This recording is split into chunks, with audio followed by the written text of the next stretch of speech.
We get in the middle? Get in the middle, everyone. Come on, guys, stand up. Stand up. We're going to do a cheer together. We're going to make you... Cheer for Utah State. Cheer, let's go. Let's go. Let's go. Are you sick of not hitting the numbers you're supposed to hit, making the money you want to make? Door-to-Door is a professional collaboration to up-level and bring honor and dignity to direct sales. So there's three things that create free energy, okay? There's a structure, there's a behavior, and there's an environment. And we describe this a lot of times in society as culture. So the first part of a meeting, does anybody know how we structure our meetings? Energy. So step one is energy. Think of this sales meeting as your pregame to a football game. If you were to play football and it's like you're in the championship game and your coach comes into the locker room and is like, all right, guys, let's go win today. And everybody kind of walks out to the field like this. Oh, hey. Let's win. That's really what it's like. So this sales job is like a sport. So then the second one, accountability. Let's say there's 3 people, 5 people. Let's say it's small. Can you still do it? Yeah. This is where a lot of people get in the pitfall. They're like, well, we only got 3 guys. We can't do that. Like, well, when do you start? When you have 5? When you have 7? When you have 12? Like, when do you start? It'll always be, hey, one day we'll do that. So my recommendation is that whether you have 2 guys or 30 guys, you should have some kind of system. It's a system you manage, and what we're teaching these 2 days is manage systems, not people. What do you do if somebody doesn't sell any? Boo or whatever. Like we used to do sale today, and it's like give them some encouragement, like something, right? But they have to be called out, because the problem is if it's like you go 3 weeks and you haven't sold and nobody says anything, they just fly under the radar. They fly under the radar and they get away with it. For me, I'm like, I'm not okay with them getting away with it. So this next piece. So this is recognition. So this is the hat, and they're playing a certain song, and we made a tunnel, and the guy gets to go through the tunnel, and he gets knighted with the sign. And he's like, I now knight you, part of Team Rise. Here you go, and you get in the hat. So then we go announcements or updates.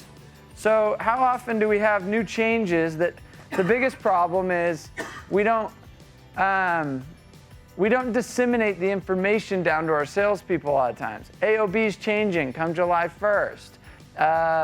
We now do orange corning, or we now got XYZ, or hey, we've got a new input process. Hey guys, we're actually going to be moving to this area. We're going to be focusing here.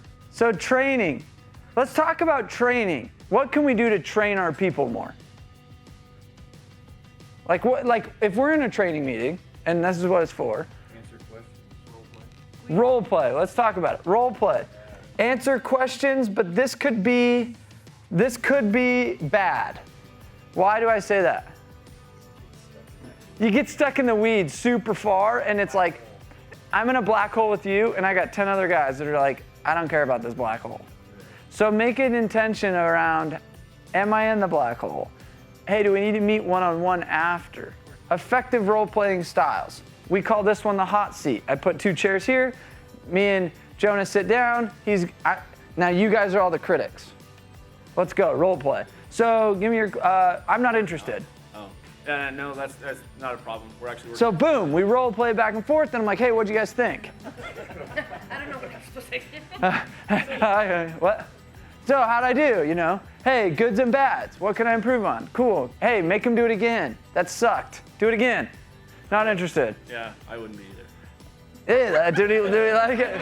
Okay, how'd he do? Did he pass?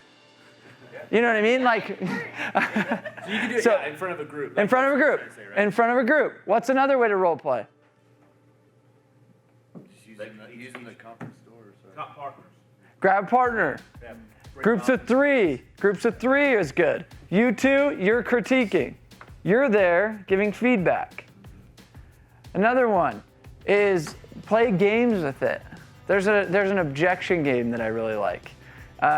You just go back and forth with objections to each other, and you have to overcome it, then you give them an objection. Then they have to overcome it, and then they give you an objection. And once you stump the other person, then they lose. Stuff like that. Like, share a good story. It's like, hey, when you're closing somebody and they come up with X objection, like, I want to think about it. Well, here's a cool story about this solar, this guy that's a doctor that is really smart, and he researched the crap out of this for 6 weeks, and then he finally did it, and you know what I mean? And you have this like cool story. You're like, hey guys, here's a story of a big win. We just installed Dr. Smith, who a lot of people know, and he researched it for 6 weeks, and he found these things, and he finally chose us because of this, this, and this. Now you guys can use that in your quiver when you need it at a closing table. That might be a technical training piece. That's a nugget. So that's training. It's important because here's the principle.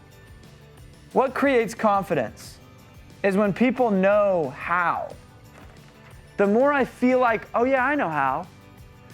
And what does confidence lead to? Action. Why do people don't act? Why do people not knock?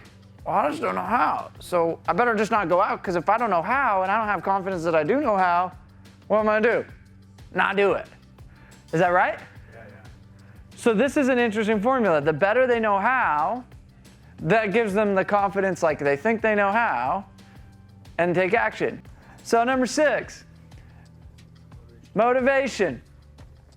The biggest motivation is people understanding their why, their cause, their purpose, right? But it's not bad for me to take a little energy drink to get a little energy for today. Your motivation's this, but is this gonna wear off in a couple hours? Probably. But I still am drinking it. You know what I mean? It's like, I got my purpose, I got my whatever. That's the same thing as I look at like temporary motivation. Number 7, what is it? Goals. How many are you gonna get today or this week? If you run your meeting on Friday, how many you get for a week? 5, great. So then on Monday or on next Friday's meeting, what am I doing? Did you get your 5? Oh, you surpassed your goal, you got 6. So 8, energy. I'm gonna yell I, and you're gonna repeat I. Okay. Then say I believe. Okay. You say I believe. And say I believe that we.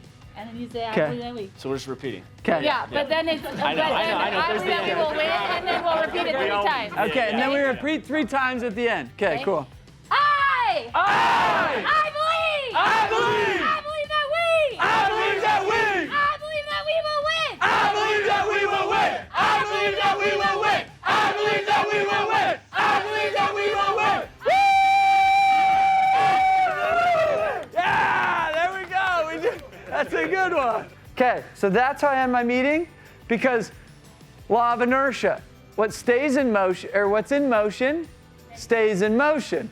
So that cheer is a signifying moment where I put things in motion. So what is supplemental training?